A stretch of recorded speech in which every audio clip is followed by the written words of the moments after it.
Electronic Design Automation, or EDA, is a collection of hardware, software, and services aimed at one goal: the design and manufacture of advanced semiconductors that are impossible to make without it.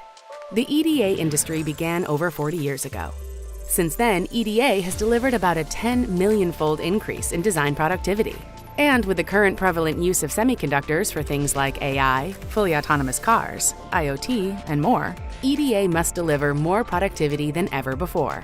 Today's advanced semiconductors contain multiple chips and technologies, with billions of transistors all packed in an ultra-small form factor.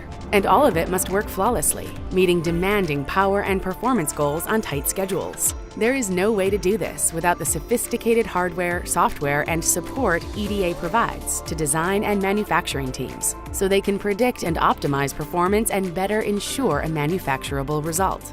There is also a pressing need for pre-verified building blocks to reduce design time. EDA delivers all this and more. Architectural analysis, simulation, verification, physical design, manufacturing, semiconductor IP, and application software development are all enabled by EDA. Electronic design automation is at the heart of today and tomorrow's innovations, and without it, our world would be far different. Did you know Synopsys is at the forefront of EDA with the world's most advanced technologies for chip design, verification, and semiconductor IP? Discover how our tools can help both hardware designers and software developers create the next generation of systems.